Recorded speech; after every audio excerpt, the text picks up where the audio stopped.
get me talking about literally anything that I even slightly care about, which is almost everything, and I start to get loud. And it's not on purpose, it's just literally just like a natural sort of thing. I'm loud on phone as well, me. I'm really, really loud on phone.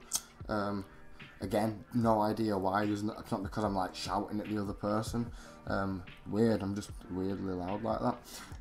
But yeah, anyway, so we've got like 11 of us here. I think that should probably be okay. That's probably most of the people that I was hoping was going to kind of turn up, so that's fine. It's better when we keep it nice and quiet. But if anybody does end up turning up and we do get raided by anyone, if y'all don't mind just letting them know what is going on, kind of, if somebody like comments and says anything, anything, you know, like what's going on sort of thing, that'd be appreciated. But yeah, if you guys and gals are ready, let me know if you are ready. We will get into this. It should probably only take like 15 minutes, I think. And I've got a little bit of visuals going on, and I may have to stop just to re-jiggle a little something or something. This little thing here might have to get just moved a little bit before I continue on, so you can see. I know some people who could use a real life audio check bar. Yeah, me. Definitely. I do not realise that I'm doing it. It is not intentional. It ain't because I'm getting angry. It ain't because I'm trying to be mean to anyone. But yeah, I think that's kind of runs in my family, does that. My dad does the same. It can definitely seem like he's shouting, and then somebody will say, why are you shouting? I'm like, oh shit, no, I'm not. I'm like, or at least I'm trying not to, or at least I didn't mean to. I'm sorry. Like, yeah. Lit my candles, got a hot drink, time to kick back with this story. Holy hell, I'm connected. Hello, lovely people. Well, hello there. I am very glad that we hung on for five more minutes. We have the lovely raccoon and also the lovely Klutzy. Thank you so much for joining us, ladies and gentlemen. I appreciate everybody joining us. Quick recap, we're going to talk about Dr. William Scoville today. We're going to talk about lobotomies, a bit about surgery, the brains and stuff. It gets a little bit gross, it gets a little bit sad at times too, so content warning, just to get it out there. I don't want anybody getting upset. It definitely did, and like I say, you'll see I've written in the script to make sure to tell you that I definitely did feel fairly sad about this chap, even though there was massive advancements in science. Like, I am no scientist, so, you know, but it definitely does help to understand the brain a little bit. So this is kind of just going to be like a real entry level, real base, touching the surface level kind of talk about the brain and stuff. So yeah, like, it's accepted still. It is still legitimate, and if you fact check it, it'll be fine. All my sources I will post. I'll post the full script if you want to read through it afterwards. Just let me know. But yeah, we're going to be talking about that. We're going to be talking about his questionable practices on mostly human subjects that was awake. So yeah, pretty gross, pretty sad. Let me just think. So yeah, we're going to talk about a particular case, what happened in that particular case, what the surgery kind of entailed a little bit.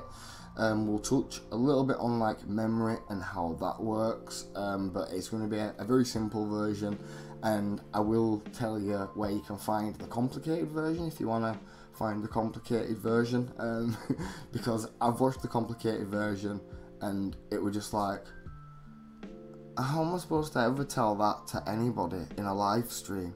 This is ridiculous. So yeah, I didn't go with that one because this shit is hella complicated, and obviously I'm no neuroscientist, but I don't think I have to be, just to talk about it a little bit and touch on little things. So that's what we're gonna do. But everything But tomorrow is history, so we will begin. If everybody's sat down and has their cup of tea, that definitely isn't Red Bull to getting through this, we will begin the talk. And we're going to just start off by talking about what like neuroscience is, a little bit of history about it. But yeah, as defined by everything but tomorrow is history. That is nowhere on the internet. I actually thought of that myself, and I would have swore that I stole that. But anyway, as defined by the lovely Wikipedia, as you should hopefully be able to see there, I'm going to tell you just like a pretty simple version of this, because even this is like a massively complicated version. But neuroscience is a multidisciplinary science, so basically any or all of the sciences such as neurochemistry, experimental psychology, molecular biology, developmental biology, and that is just to name a few that is on that list there, and anything that deals with the structure or function of the nervous system and brain. So it's a very, very wide field, but it's basically just kind of like brain science, plus loads more stuff, so it's totally not complicated. But history of neuroscience. It's a recent area of science, and it only emerged like as an explicit discipline in the late 20th century, but a history of people messing with like brains goes back to ancient Egyptians, and there is still hot debate today about like certain things, so I don't want to piss anybody off. Maybe anybody out there that's a neuroscientist or anything. I'm trying to keep it simple, but to many, a chap called Santiago Ramon Cajal, that's supposed to be Spanish, is considered the father of neuroscience. He is known for many significant discoveries, but he's best known for proving that independent neurons, or nerve cells, are the building blocks of the central nervous system. And obviously this was a fundamental breakthrough, and it was back in like 1905 or something ridiculous.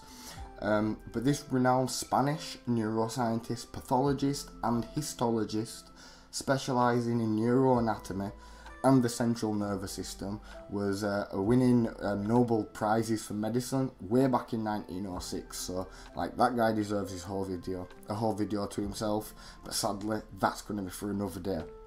There are many more notable people that contributed to neuroscience, but most are from the 20th and 21st century that we kind of at least cite today. But today we're going to look at just one particular case, and this is one of like the cases that kind of would define huge areas of science and create breakthroughs for many years after the initial experiment / surgery, as we will go into. So Dr. William Scoville, nice easy name. So who is this guy? Like Dr. William Scoville, you may have heard of him, you may not have heard of him. I'll give you the nice version, the version that he would probably like to be remembered as, I think. But William Scoville was born on oh gosh, I had Cajal as well, but I don't have Scoville. But here's a stock footage of a scientist. I'll have to do because I can't find Scoville. Anyway, Scoville was born on January the 13th, 1906, and he was an American neurosurgeon at Hartford Hospital in Hartford, Connecticut. Scoville, who was born in Philadelphia, Pennsylvania, said that his early passion was for mechanics, but due to his father's strong insistence, he pursued a career in medicine instead. Can't say it was a bad choice. After completing his undergraduate degree at Yale in 1928, he attended and graduated from the University of Pennsylvania School of Medicine in 1932. So nearly 10 years later, in 1941, he became board certified in neurosurgery, which, I mean, is pretty cool. Scoville contributed to the development of the aneurysm clip, which is a surgical procedure to treat brain aneurysms involving opening the skull, finding the affected artery, and then placing a metal clip over the neck of the aneurysm. that's some gnarly shit if you want to check that out. Aneurysms and stuff.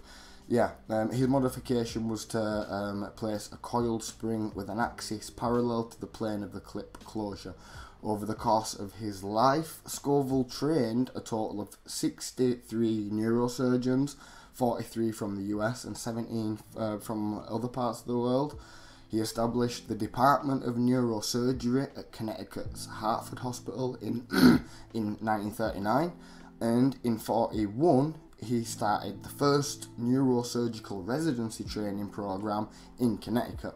So he lived his life as a successful neurosurgeon until passing on February the 25th, 1984 in a tragic car crash. So he did do some good in an attempt to humanise this little bit of a monster, surgeon, a little bit before we talk about some other stuff, because Dr. William Scoville isn't really remembered for any of that stuff, but for the around 40 lobotomies that he performed with varying degrees of success. And the definition of success probably wouldn't be what we call success today, and it was done on humans that were still alive and often still awake. So pretty crazy. But he did do one operation that really made the headlines, and that one operation was when he performed surgery on Henry Gustav Mollison, or Mollison that might be, in 1953 to relieve his epilepsy. But before I tell you the rest of that, let's just talk about Henry for a second, because this guy is like flipping pretty boss, so we've got to remember that. I'm just going to call him Henry from now on, because the rest of it's hard to pronounce because there's an L, A and an I and then an S. Anyway, Henry was born on February the 26th, 1926 in Manchester, Connecticut. That's cool. And enjoyed all things a child would do growing up.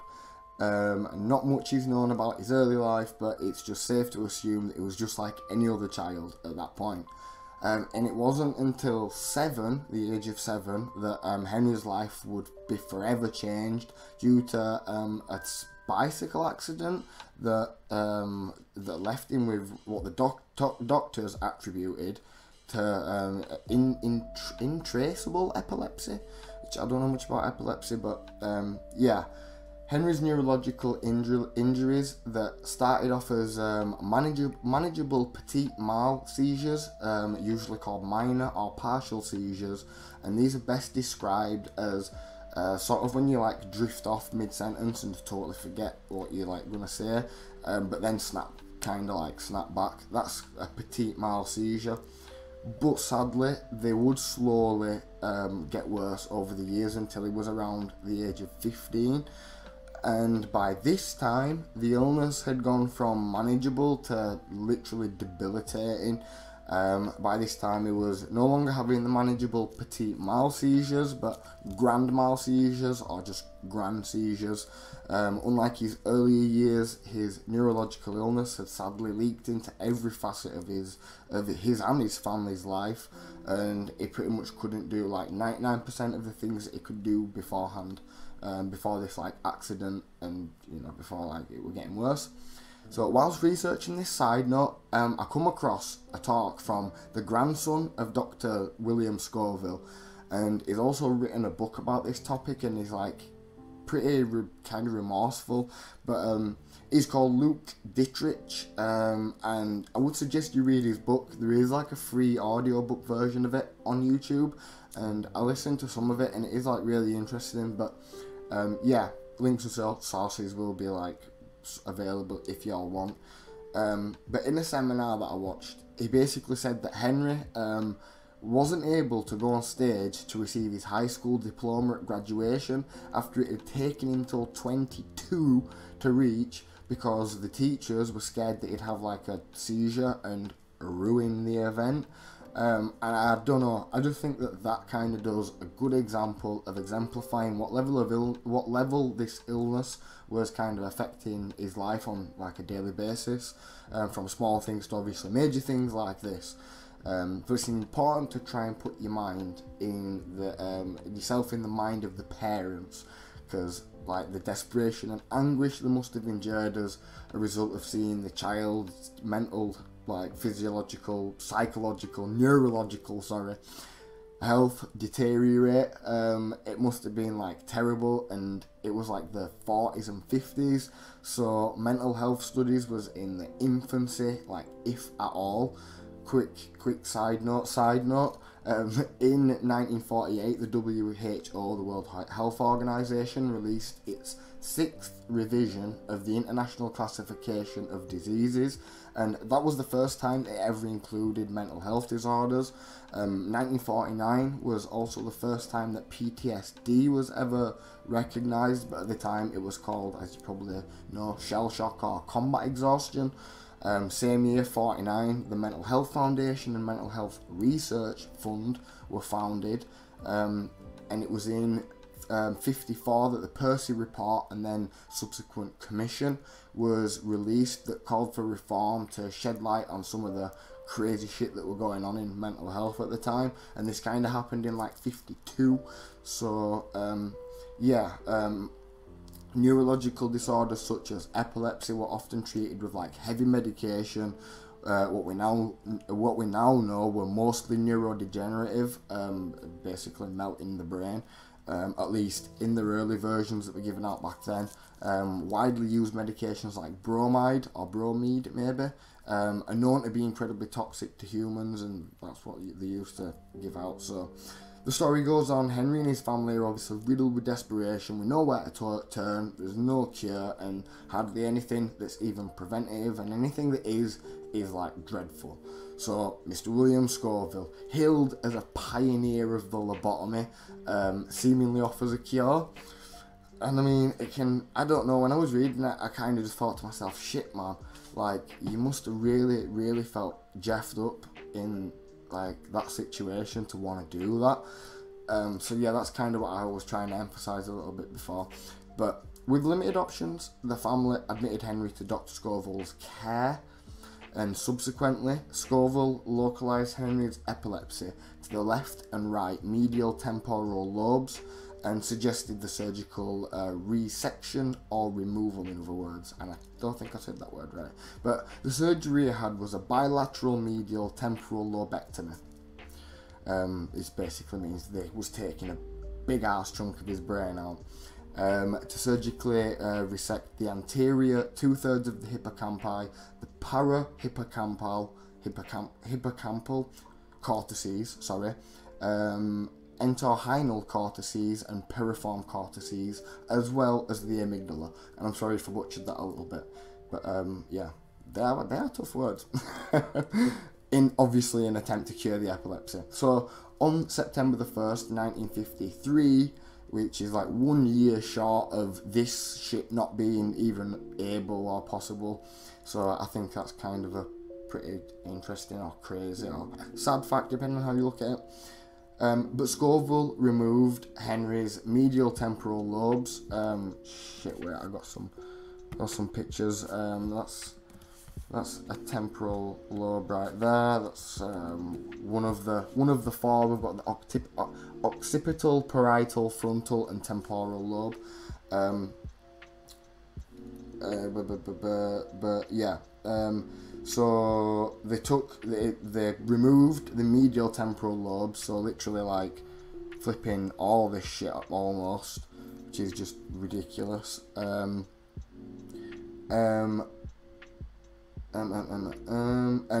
his hippocampi appeared entirely non-functional because of the remaining 2 centimeters of tissue appeared to have atrophied or died, so he didn't even have a hippocampus either. So as well as taking all that, his hippocampus died as well at the same time. And his anterior lateral temporal cortex was also destroyed, which is another huge part of the brain. So this guy literally had like half a brain, and that isn't even an overstatement. But the surgery was actually successful, and it did kind of cure the seizures. He did rarely, if at all, had any seizures. It's kind of hard to pinpoint whether he did or whether he didn't, but the main focus of the after effect of the surgery was the severe forms of amnesia that he developed, and he apparently didn't show any memory impairment before the surgery, so the removal of the medial temporal lobes can be held responsible for the memory disorder. So you can obviously see where the scientific breakthrough is at this point. We had like no idea about that kind of shit, really. So it was a huge deal at the time because we knew very little about the brain compared to what we do today, and it kind of is sad though, because as science and nature often can be, some would argue it is necessary and it was a good thing, but yeah, this was it was a big deal, and it helped us understand the brain and memory much better. Today we know a lot more about the brain and memory, and it is due to things like this. So sorry. So just to name a few, his case played an important role in the development of theories that explained the link between brain function and memory, and in the development of cognitive neuropsychology, a branch of psychology that aims to understand the structure and function of the brain. The structure and function of the brain relates to how the structure of the function of the brain relates to specific psychological processes. Now that was a hard bit, but yeah, that's definitely important because it was a huge breakthrough.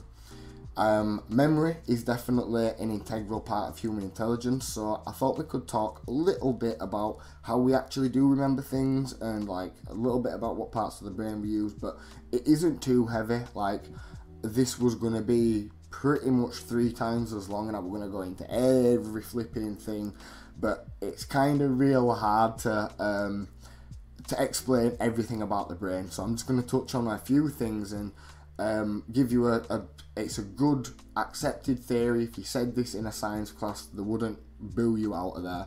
It is an accepted theory. So the brain, and I mean, this little thing in our head that contains almost parsecs of information, which is what I almost see as like a supercluster of neurons firing away, making sure that you and me live and breathe.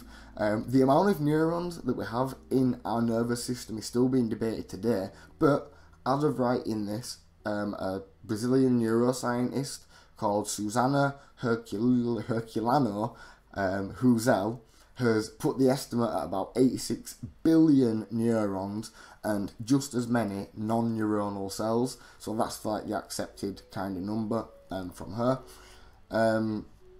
But maybe we can get into neurons and stuff another day. Because maybe today we're just going to talk about the memory part of it. But Hank Green has done a whole video on like all of this stuff, and it is incredibly comprehensive, as in like it literally is played in universities and schools, and the comment section is just flooded with people saying who's up for a test, who's trying to cram for a test, and yeah, it's literally like one of those that people are shown in flipping in sort of classes and stuff. So that's Crash Course Psychology by Hank Green. It's a really, really good series, and genuinely does go into everything about all this stuff. But anyway, I'll continue on.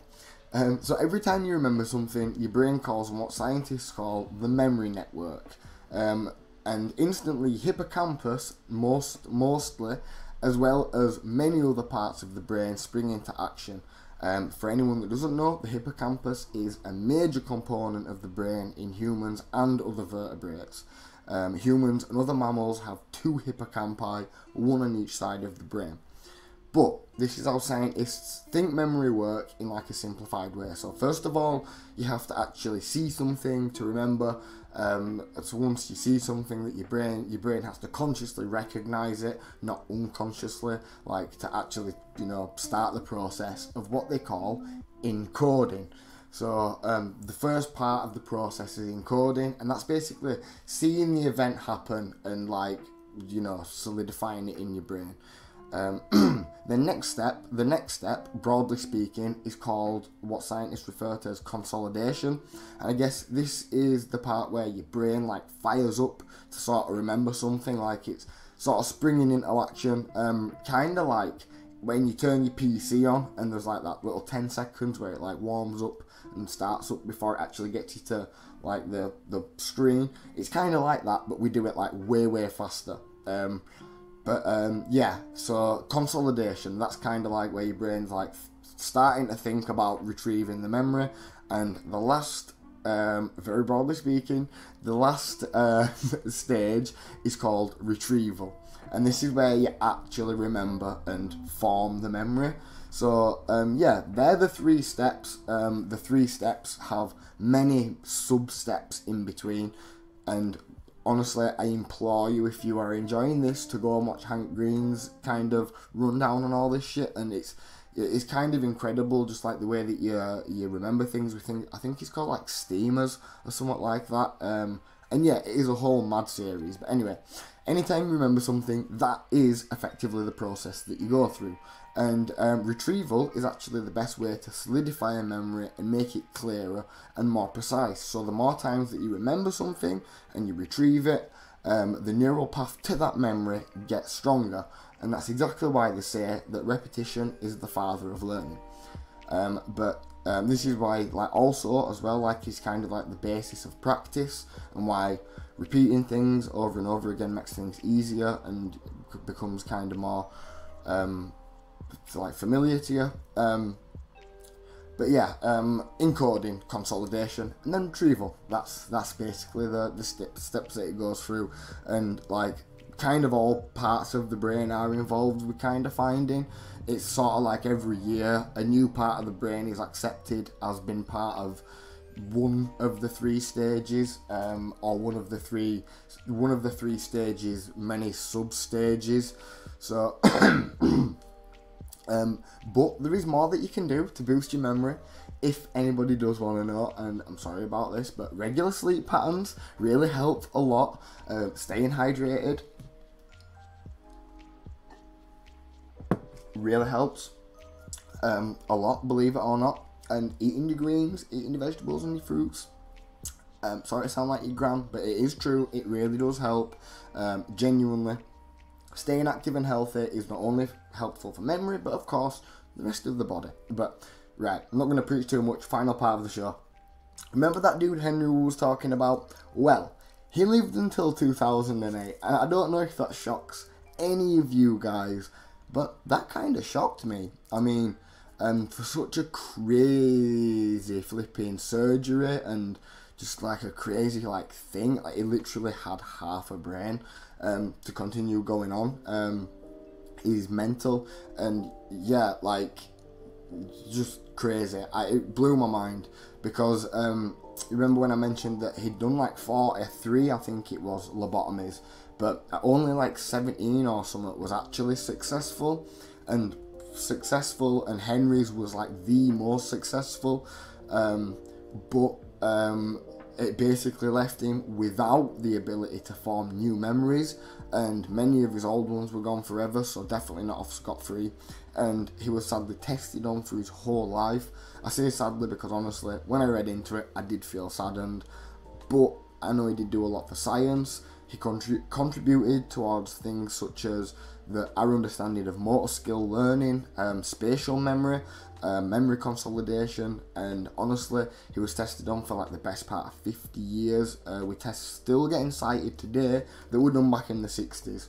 So, yeah, like people are still talking about the shit that they learned based off of the studies from Henry.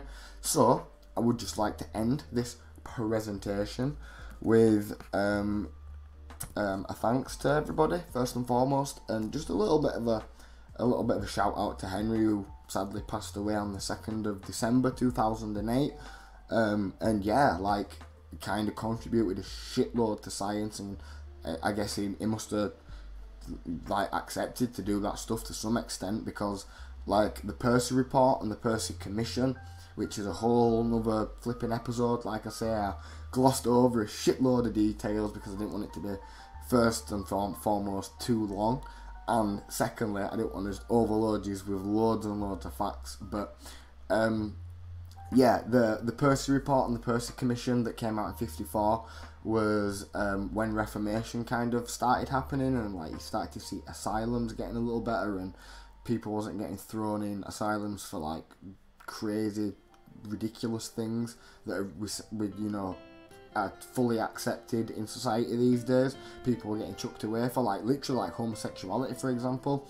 That was a listed mental illness for many years, which is just crazy. Like, I don't know what they called it back in the days, but basically women that was horny, like that was overly horny and wanted to engage in intercourse quite a lot, they was apparently flipping mentally ill and got thrown away for that shit. Ridiculous. So yeah, there's the presentation though. That is the end. Thank you for watching, everybody. I appreciate your company there. I hope that was at least a little bit interesting. I did gloss over a lot, and I'm sorry if that seemed like I glossed over a lot, but the part about memory, that's a solid accepted theory, with the whole consolidation retrieval thing. That's accepted, but each one of those has subplots. Like we went into neurons, like the hippocampus and other parts. We talked about like the hippocampus, the temporal lobes and stuff. So there's a lot there that I kind of talked about that I could have gone in, and that I didn't because I didn't want it to be too long. But you guys and girls definitely should go into it yourselves. Many wonderful resources out there, as you know, if you was interested in that. Because yeah, it is definitely interesting. I think. Sorry, Al. Now we are getting to some comments. Welcome, Tarty. Thank you for joining us. I'm sorry if you was kind of halfway through that then. Or was you here at the start? I can't even remember. But thank you for joining us. I'm glad you're here at the end, that's for sure. That's PCM brain, huh? Well, it was actually Broadman's areas, but if you say so, right? Tardy. We love it. Awesome. The brain is a beautiful thing. It absolutely is. 80 billion neurons firing. Oh my word. That is like, pardon me, that is an unthinkable number. It really is. I really do kind of see it in the same way as being like a tiny little micro galaxy. It literally is like a supercluster or something. It is mental, our brain. The fact that we've got like electric energy pulsing through his brains and synapses and stuff and action potential points that literally use electrical energy to form the connections. It is mental. Absolutely mental. But yeah, that was my rendition of the Dr. Scoville, the verse Henry Molaison story. I can't believe I sat through 2 75-minute lectures when I could have waited for this concise video. Well done, man. Mad stuff. Thank you very much. What an absolutely insanely massive compliment. Thank you. I really appreciate it. This was very fun to research. I'm not a neuroscientist. I don't, know this shit. But yeah, I definitely love to learn about this stuff, and there's so many wonderful resources out there, and you guys are so fucking great for being able to sit through that, because I butchered parts of it. You kinda high, yeah? I am mashed right about now. No, I'm not. It's not that I'm mashed, it's only because I'm getting a little tired. You know me, Tarty. I have literally been in bed for 7 p.m. for probably as long as I've known you, and it's been in the last 2 weeks, aside from the occasional wild night, that I've actually stayed up past 7. So I'm usually in bed for like 6, like literally 6 o'clock, and then asleep for 7, and it's now like 8, so I'm getting a little tired, and I am a little high. That makes me feel a little bit more high. Can you go over the memory process again? I might have an example to help illustrate it.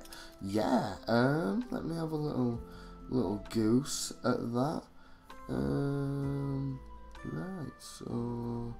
Okay, so every time you try to remember something, your brain calls on what scientists call the memory network. And instantly, your hippocampus, as well as... pardon me, sorry. Your hippocampus, as well as other parts of the brain, spring into action. The hippocampus is a major component of the brain in humans and other vertebrates, and humans don't have one, but they have two hippocampi, one on each side of the brain.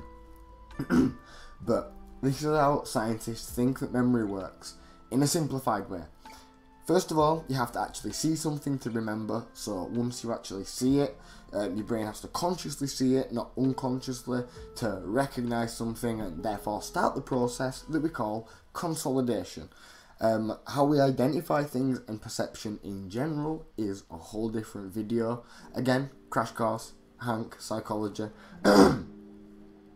But yeah, first of all, it has to be encoded. The next step, broadly speaking, is consolidation, and this is basically the part where your brain kind of fires up to start remembering something. And the third step, final step, is called retrieval, which is the final step, which is basically actually retrieving the memory, actually getting the memory, grabbing it and pulling it to the forefront and being able to articulate that out to all your friends and family, whether it be a fact, joke, somewhere, memory that you've done back in days, whatever it might be. It's retrieval that gets you there. And yeah, that is a very simplified way, like I say, and there's so much more to it, like so much more to it. And each of those individual processes I could have done a full video on, because there's so many little bits that go into it, which is really cool. And we only know all these other bits like spatial memory and motor learning skills and stuff like that, and we only know about these parts of the brain because of things like the Henry case, and there's a few others as well. Yeah, man, pretty crazy. Did I hear a little scratch in your voice? I do, I don't know why. I seem to have a frog in my throat.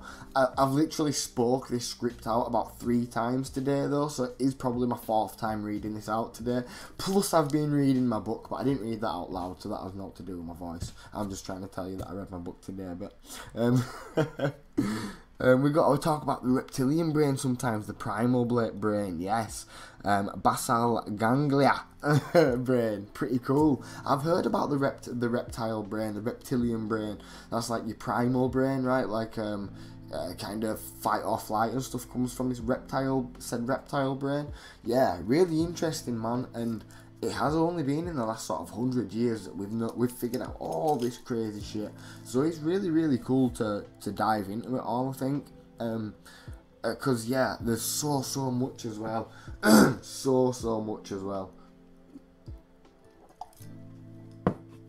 Like I'm not even lying. I literally deleted loads of stuff I was going to go into, like neurons and shit, and how they work and stuff like that. But I thought we can have a more brain orientated kind of episode next time. If you like this one was like a little bit of a tester to neuroscience and neurosurgery. But if you want to hear more, you just let me know, and yeah, I will definitely work on some more. Next one I'm gonna do probably gonna be either roots of cancel culture in the French Revolution, storming of the Bastille, and present day, or Boris Johnson, how he uses the 21st law of power to kind of hide and protect himself from sort of critiques in a way. Yeah, and how he kind of hides, and how he basically why Boris Johnson is a wolf in sheep's clothing. And we'll go into a little bit about like that and the laws of power. I'll be quoting that book quite a bit because I'm listening to an audiobook at the moment about it, and it's really cool. I would definitely check that out if you do. Robert Greene, it's 48 Laws of Power. But yeah, right.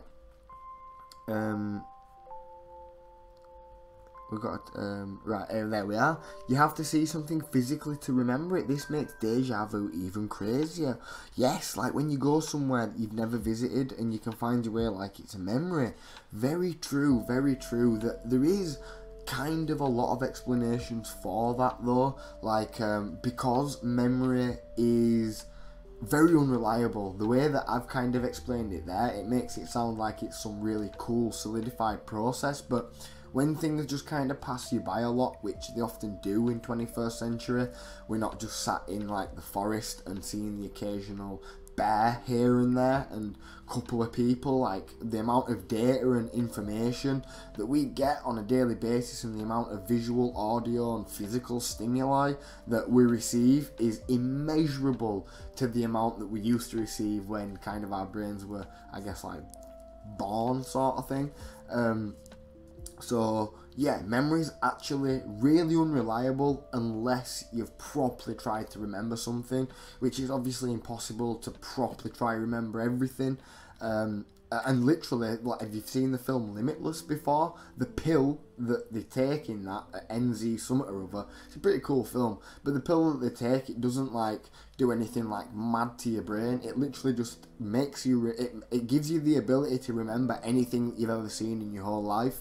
And if you can just kind of think about that for a second, and like how if you could remember everything, every little conversation that you'd had, every book that you've ever read, every cover of a magazine that you'd slightly glanced at on the way out of a shop sometime, imagine if you could remember all that.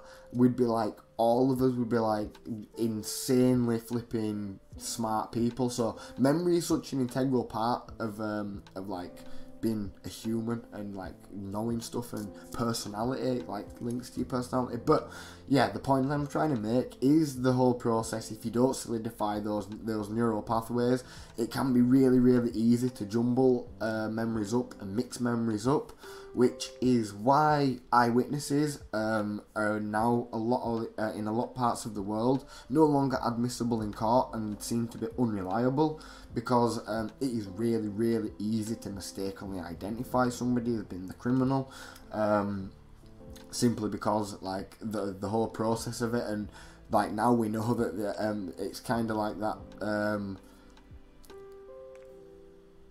Oh gosh, I can't even think of it right now.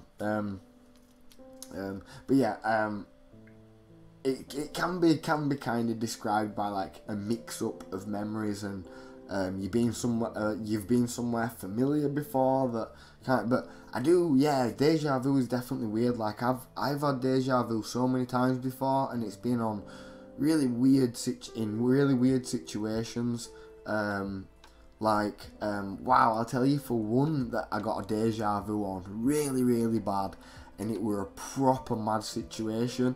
So I'm basically living at my dad's at the time, and I'm going out with this girl, and this girl had basically cheated on me while she was on holiday. Been on holiday for like 2 weeks, and then got home, and I was like wanted to go and like argue it out basically. So I kind of like came out of my dad's house at like 2 o'clock in the morning or something, went to hers, argued for 2 hours or some shit, then walked back home. It was only a short walk, mind you, yeah, and I'm literally walking with my headphones in, obviously feeling like shit, and I honestly, all of a sudden, I've like got my head down now, I got this flash of shadows, kind of like, I don't know, it might have been like I actually seen the shadows, but it felt like deja vu, and I kind of looked up and there were like 4 people like walking towards me, and I like took my headphones out, I was like, whoa, holy shit, and yeah, they kind of just like walked past me and shit, but that was like a proper weird deja vu moment. I don't know if it will fight or flight, probably fight or flight actually, but it felt like deja vu. I've had deja vu in shops and stuff, and weird, but yeah, like the Mandela Effect. You've ever heard of the Mandela Effect, where like literally hundreds of thousands of people mistakenly thought that Nelson Mandela had died in like the 80s or something. And then there's like a whole rabbit hole with like the Mandela Effect, and then all kinds of other things that have been basically mass falsely remembered apparently. But yeah, that's a conspiracy theory. We may be able to get into that one day. I love Deja Vu Stories. Yes, I had it when I was about 8 and we drove to Yorkshire. But I knew all the streets, I could find my way. I couldn't explain it, I just knew where I was. That is crazy. I don't think I've ever actually had anything like that, to be honest. Maybe though, memory's not my strong point, and honestly that pisses me off so much because, yeah, memory is well important, and gosh, I've read so many things and heard so many things and had so many good conversations that I just don't remember anymore. It is painful. But yeah, and vision distortion is such a cool field of psych study, amazing stuff. Yeah, for sure. Love Deja Vu, it gets you thinking, it really does, man. Eerie thing like a brain glitch in the Matrix. Yeah, have you seen those glitch in the Matrix videos, man? They are crazy. Consolidation is actually the crazy important step, yeah, where short-term memory can become long-term memory. Yeah, without it, proper recall is impossible and unreliable. Yes, I remember a very good example a professor gave of the process. Okay. Like I said, I probably didn't do that much justice. Like, it's probably a jumping point to get like to go other places and actually learn it properly. It was a very like basic version, but yeah, consolidation is effectively the glue that sticks it all together. If you don't do consolidation, there is no retrieval. It has to go through consolidation for it to be retrieved in any way. And consolidation, like Stone says, is crazy important and a crazy mad process. And it like links to all kinds of different studies, like I say, like perception and stuff like that, and literally how you remember things and the things that you remember, the specific things that you remember. It is like it is a real complicated field of study, and it's kind of dumb of me to even try to tackle a topic like this because I don't know too much about the brain, really. I mean, I know little bits, but yeah. If anything, more of a jumping point, because gosh, there is so much about the brain that we know now. I mean, we're able to map it out and stuff like that. So, yeah, if we can do things that, I mean, they could only dream of doing like 100 years ago, which is pretty cool. I think it's pretty cool anyway. But if you would like, I will post all the sources to this, and you can go through them. Honestly, I found some really interesting ones, like the seminar that the Scoville's grandson did. That was like a 50-minute seminar or something. Really interesting, and he was like kind of somber about it a little bit. I guess it must have been around about when he'd passed, or maybe a couple of years after he passed that he'd give that talk. So maybe that had something to do with it. But yeah. Sorry, Stone Gallows says, I think the craziest thing I ever learnt about lobotomies, which we didn't cover much in my courses, is the average length of them. 5 minutes is not enough time for a controlled surgical procedure. Yikes. Wow. Yeah. Please note the part where I said that the level of success would probably not be what we defined as success today, and even then it was only half of the lobotomies at best that was successful. So yeah, oftentimes it left people like catatonic, totally inambulatory, quadriplegic, even worse than quadriplegic, octoplegic, if that's even a word, decaplegic, that's even a word. But yeah, it's not good anyway. But I think it's interesting nonetheless, and it kind of does still have like some history to it. It does. I wanted to talk about the brain under the guise of history, because I still do want the stream to be a little bit about history, although that wasn't very much about history. Next time we may have a better one for history. But if you don't mind stuff like this, then good. I mean, as long as it gets people thinking and we can have a discussion afterwards, and like we are doing, then that's gravy. That's pretty much all I need. 5 minute scramble is for eggs, yes, not brain matter. Exactly, it literally takes me 5 minutes. I mean, and this is literally what they were doing. They was effectively what the 21st century equivalent is of scrambling an egg down there, man. Oh gosh, I can't imagine the turmoil a family must be going through to want to have to do that for a person to want to do that. I mean, whoa, man, it makes you just feel so lucky for being able-bodied and, like, you know, kind of, man, it really does make me want to just, like, give back in some way, because it makes me feel so lucky. It really does. And honestly, I'm almost undeserving of that look. I really am, because I've fucked about so much. But yeah, man, pretty fucking mad shitty though the bottom is. And asylums as well. I read a book called Road to Asylum. I can't remember who it was by now. It was a really, really good book. It was about, like, the Percy report and the Percy Commission, which is kind of why I wanted to talk a little bit about this, because I have heard about, like, sort of a little bit about it. Read one book once. Big expert. But yeah, it got me interested in the topic. I would love to be a neuroscientist, of course, but yeah, I'll probably just take talking about it in my free time as a happy medium, because yeah, I don't think anybody's going to be paying me to be drilling holes in the head, and I'll drink to that. But I don't think we don't do lobotomies anymore anyway.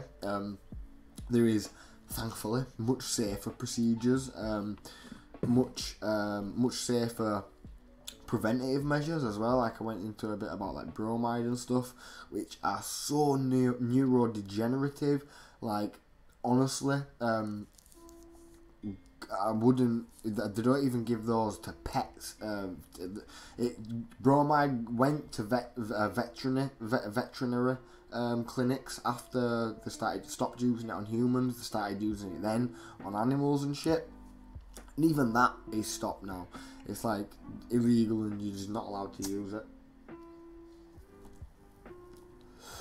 But yeah, I really enjoyed doing that, ladies and gents. So thank you so very much for joining us. I do really appreciate it, and I appreciate you letting me chat shit about stuff like this, especially this time of night when I'm half cut off flipping Red Bulls. I had way too many Red Bulls today. Like, I am high off Red Bulls right about now. I ain't even had no tea either, to be honest, because I was writing all that crap about flipping the consolidation part. I did not know how to do the memory part, because it was either going to take me an hour or 10 minutes, 5 minutes. So yeah, you should definitely go and watch Hank Green's rendition of what I tried to do. I cited him slightly in this, in a couple of parts, but his are way more comprehensive, and they go into the different stages of like what consolidation actually is, and what, like, retrieval actually is and stuff. So it is interesting if you would like to go and check that out. Crash Course Psychology, Hank Green. Tell him I sent you. Hopefully he gives us a shout out. I don't think he will, but he might do. Shout out Hank Green. And John Green too. John Green's awesome too. But yeah, I really, really did enjoy doing that. And hopefully we can have another one in the foreseeable future. Hopefully you'll all be on YouTube too. Do you think it was good enough to put on YouTube? Did I butcher it too much to put on YouTube? I think I did, didn't I? I would probably have to do it again for YouTube. But I don't know, you can still say hi to YouTube anyway if you want. Because it'll probably go on there. It's a live stream, innit? That's the beauty of it being a live stream, man. I can jeff it up, you know? Like, seriously. I only did it like 3 or 4 times, and obviously wrote it out as well, which definitely counts somewhat as reading it as well. But yeah, very not practiced. Where was that big word up there? I can promise you I can actually say it. Fucking did this. I did this bit about 15 times today. The removal of the medial temporal lobes. No, I want that bit. That's easy. That's easy. Oh, it's that bit. Oh, gosh, that bit. So yeah, Scoville removed Henry's medial temporal lobes on both hemispheres, including the hippocampus, most of the amygdala, the entorhinal or entorhinal cortex, the major sensory input of the hippocampus. That's a hard bit. His hippocampi appeared entirely non-functional because the remaining 2 centimeters of the hippocampal tissue appeared to have atrophied, and some of his anterolateral temporal cortex was also destroyed. After the surgery, which was partially successful in controlling his seizures, Henry developed severe forms of amnesia, and since he did not show any memory impairment before the surgery, the removal of the medial temporal lobes can be held responsible for his memory disorder. I literally was doing it to a beat earlier. It's definitely the best way to learn a script, by the way. Put a beat on and try spit it to it. And do you know how cool it is when bits of it rhyme? You're like, yo, that shit was hard, fam.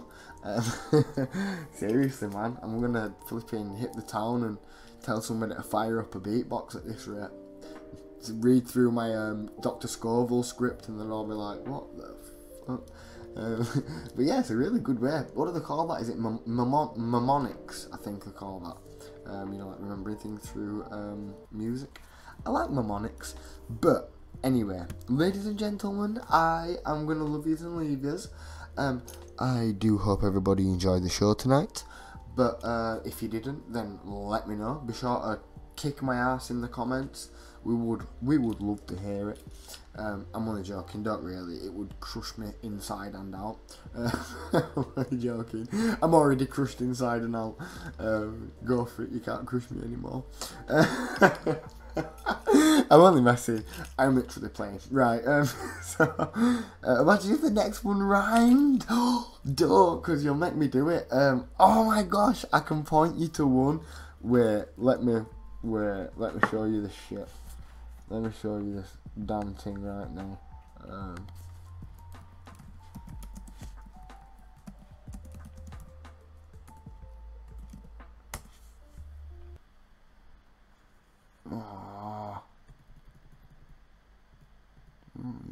I can't find it. I swear this guy, someone used to have a song about the brain. I thought it was him, but it's not.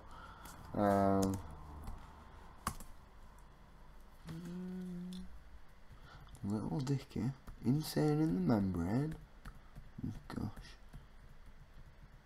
Oh no, no, maybe not. I tell you what, he does have a good song though. Idiot. This though is definitely a good song. Oh my god, it's either been removed or it's been flooded with other ones. So yeah, maybe I won't show you that. Let's go back to lo-fi. No, in that case, sad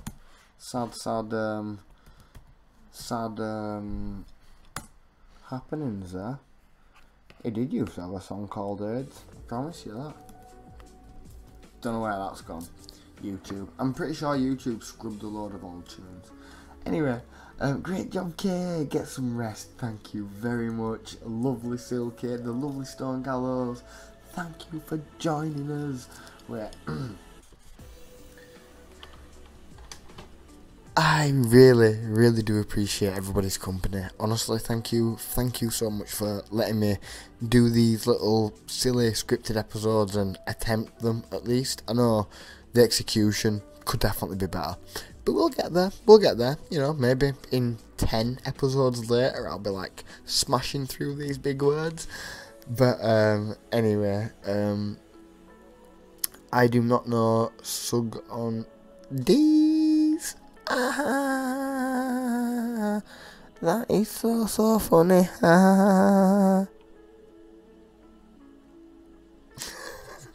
I'm just playing with you, dog. It's a little late for me, and I'm a little bit high off of this tobacco, if you know what I'm talking about. But right, anyway, I am getting a little daft now because I'm pretty wrecked. But anyway, Titan McFly, thank you for joining us. Clutzy, thank you for joining us. Graham, have fun, enjoy the rest of your day. Thank you so very much. I will genuinely be eating and going to sleep.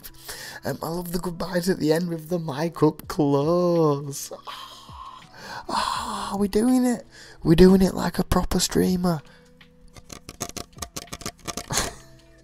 Suck on these nuts, biatch. Yeah, I get you, dog, I get you. Anyway, Northern Lola, thank you for joining us. Dismal Anywhere, thank you for joining us as well. Have I said Stone Gallows? Yep, I think. If not, goodbye, enjoy the rest of your day, lovely. I will catch you all tomorrow at 1 p.m. GMT, as always. But again, thank you for joining us. I genuinely do appreciate it. Good night, God bless everybody. Have a wonderful rest of your day. I'll see you all in the morrow. Peace.